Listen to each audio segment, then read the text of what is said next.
Assalamualaikum warahmatullahi wabarakatuh. Kembali lagi bersama saya Febiru Salawati, NIM 7211419061.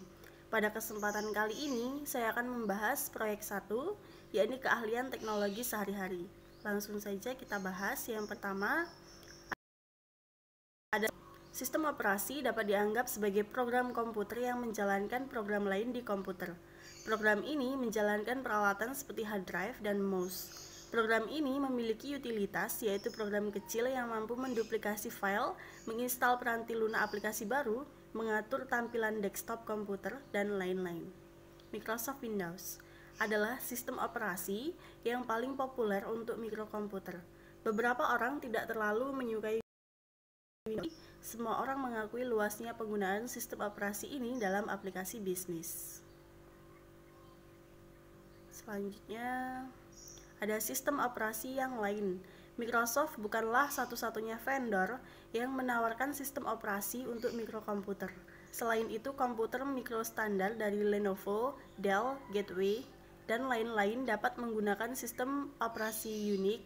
Unix adalah sebuah sistem open source yang artinya sistem tersebut bebas untuk diduplikasi, digunakan, dan diperbaiki oleh siapa saja. Tetapi Anda harus menyadari bahwa beberapa vendor menjual versi modifikasi dari versi gratis dari Unix, dan versi buatan mereka ini tidaklah cuma-cuma. Peranti lunak aplikasi. Kebanyakan manajer dan profesional menggunakan kelompok produk Microsoft Office seperti Word, Excel, PowerPoint, dan Access untuk menyelesaikan tugas-tugas mereka. Karena komunikasi merupakan tugas penting di semua organisasi. Penting untuk memahami bagaimana peranti lunak aplikasi berkaitan dengan para pengguna yang spesifik dan aman bagi berbagai ancaman. Identifikasi. Mengapa penting bagi Anda untuk menentukan versi peranti lunak aplikasi pada komputer? Karena versi yang berbeda dari aplikasi lunak yang sama seperti Microsoft Word bisa saja memiliki fitur yang berbeda. Sebagai contoh, Word 2003 memiliki fitur untuk memantau perubahan-perubahan pada suatu dokumen Word. Mengklik perintah Tools diikuti dengan super perintah Track Change akan menghidupkan fitur ini. Memantau siapa yang mengubah apa dan kapan amat berguna ketika dua atau lebih orang mengerjakan dokumen yang sama. Pembaruan.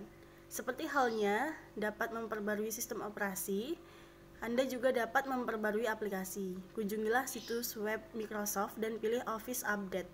Sebagai alternatif lain, jika Anda sedang membuka Word, Excel, PowerPoint, atau aplikasi Microsoft lain, Anda dapat mengklik perintah Help diikuti dengan subperintah Check for Update.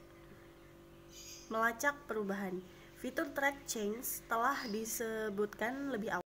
Banyak manajer dan profesional bekerja dalam tim virtual di kantor yang berbeda pada zona waktu yang berbeda, dan mereka saling bertukar dokumen Word dan lembar kerja Excel yang menggambarkan kerja tim. Adalah penting untuk mengetahui anggota tim mana yang membuat perubahan dan pada waktu yang kapan. Selanjutnya, perlindungan kata sandi. Para manajer seringkali menyatakan sebuah lembar kerja atau dokumen pada sebuah email. Karena email sering ditargetkan oleh hacker, manajer mungkin perlu menambah proteksi kata sandi pada lembar kerja Excel, dokumen Word, atau presentasi PowerPoint. Kejadian yang sering terjadi dibandingkan hacker melalui email adalah penulisan alamat email yang salah dan berisikan informasi sensitif yang dikirim ke orang yang salah. Selanjutnya ada virus dan spyware. Virus dan spyware merupakan masalah yang serius. Spyware tidak bersifat berbahaya karena tidak dikirimkan ke komputer Anda untuk menghentikan kerjaannya atau untuk mencuri informasi yang sensitif. Sebaliknya, virus dibuat untuk menghancurkan atau mencuri informasi pada komputer Anda dan menyebabkan komputer Anda menjadi tidak berguna. Ancaman dan hoax. Organisasi-organisasi yang ternama berusaha keras untuk menjaga agar virus tidak tersebar dari situs web mereka. Anda tidak akan menerima email dari suatu organisasi ternama yang berisikan link untuk memperbarui sistem operasi Anda. Email tersebut pasti adalah hoax. Selain itu, organisasi-organisasi yang legal tidak akan mengirimkan email dan link yang menanyakan informasi akun atau kata sandi Anda. Proteksi. Tidak ada alasan untuk tidak memasang antivirus dan anti-spyware pada komputer Anda dan tetap menjaganya agar selalu baru. Virus dan spyware di komputer Anda dapat dengan cepat menyebar melalui jaringan di tempat kerja atau sekolah. Komputer Anda tidak terlindung dapat menjadi sumber infeksi ratusan atau bahkan ribuan komputer yang lain. Email. Email amat mudah digunakan sehingga kebanyakan orang tidak terlalu memerhatikan betapa pentingnya aplikasi ini. Email amat penting untuk komunikasi bisnis. Hanya sedikit pengguna yang memanfaatkan semua fitur aplikasi email mereka, sehingga mereka tidak menggunakan seluruh potensi email mereka. Implikasi di tempat kerja. Hampir setiap email yang pernah Anda kirimkan mungkin disimpan di suatu tempat. Email melewati banyak server pada perjalanannya dari pengiriman ke penerima, dan sebagian besar dari server ini dibuat cadangan berulang kali sehingga menyimpan catatan konsumsi email yang panjang. Etiket email di tempat kerja. Kebanyakan orang dapat mengekspresikan diri mereka lebih baik dari percakapan langsung dibandingkan melalui komunikasi tertulis. Sebagai contoh, bercanda atau menggunakan ungkapan sarkastik adalah beberapa hal sulit dilakukan dalam percakapan langsung, karena pesan-pesan email dapat bertahan dalam waktu yang lama dan dikirimkan kepada orang lain. Penting bagi Anda untuk berkomunikasi dengan jelas dan sopan melalui email. Akun email pribadi. Kebanyakan orang biasanya berpikir bahwa jika mereka menggunakan email pribadi seperti AOL pada komputer mereka di tempat kerja mereka, email yang dikirim dan diterima akan bersifat pribadi. Hal ini salah. Jika Anda menggunakan sumber daya organisasi Anda, peranti keras atau peranti lunak maupun jaringan komunikasi, maka organisasi tersebut berhak untuk mengawasi email Anda. Selanjutnya, ada proyek 2, proyek web atau HTML menggunakan Microsoft Frontpage. Membuat dokumen Frontpage. Instruksi-instruksi ini secara umum akan mengarahkan Anda kepada perintah dan subperintah yang akan mendapatkan efek yang diinginkan. Microsoft Frontpage memiliki banyak icon yang dapat melakukan operasi yang sama dengan satu klik mouse saja. Sebentar, sebuah kontak penjelasan akan muncul dan memberitahu apa yang akan terjadi jika suatu icon diklik. Mulailah dengan memberikan program Microsoft Frontpage. Klik tombol Start di bagian sebelah kiri bawah layar, kemudian pilihlah All Programs dan klik 2 kali program Microsoft Frontpage. Daftar bertanda. Selanjutnya, buatlah daftar lokasi ketik kata location. Jika location muncul di tengah-tengah halaman dengan huruf-huruf besar, maka itu berarti Anda tidak dapat memindahkan kursor ke bawah membuat garis baru setelah Anda mengetik University Pizza tadi. Ini mudah diperbaiki, tandailah location dan kemudian pilihlah perintah format, diikuti dengan subperintah paragraf dan alignment. Dari pemilihan menu drop-down, buatlah agar paragraf terjajar ke kiri atau left. Tabel. Mengetahui bagaimana cara membuat sebuah tabel pada halaman web merupakan sebuah keahlian yang penting. Tabel memungkinkan Anda untuk mengontrol format halaman di sisi lebarnya. Biasanya teks hanya akan terketik begitu saja di halaman web.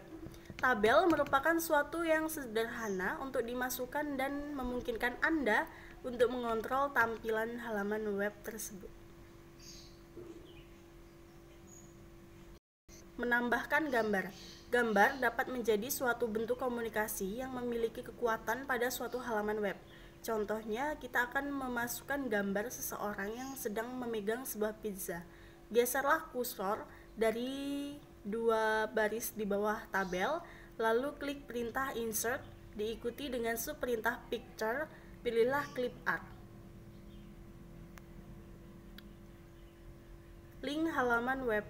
Bagian akhir dari contoh ini adalah untuk menciptakan 3 jenis link. Sebuah link untuk alamat email, sebuah link untuk halaman web yang lain, dan sebuah link untuk bagian halaman lain halaman web tersebut. Melihat halaman web yang telah dikerjakan. Di bagian bawah layar front page terdapat 3 pilihan, normal, HTML, dan preview. Klik preview, Anda akan melihat bagaimana halaman web kan ditampilkan pada browser.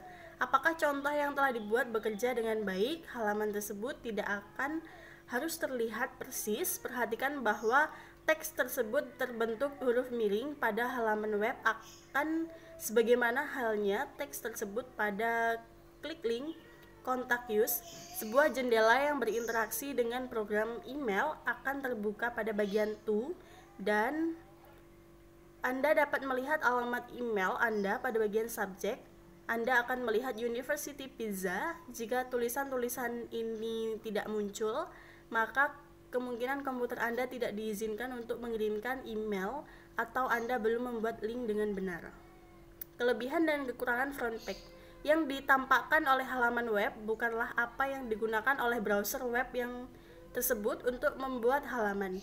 Jika Anda memiliki tab HTML di bagian bawah jendela front page, akan tampil kode komputer yang diproses oleh browser web internet Anda. Periksalah kode yang dihasilkan untuk menghasilkan halaman web tersebut dan cobalah untuk menemukan bagian-bagian di mana Anda membuat daftar dan tabel.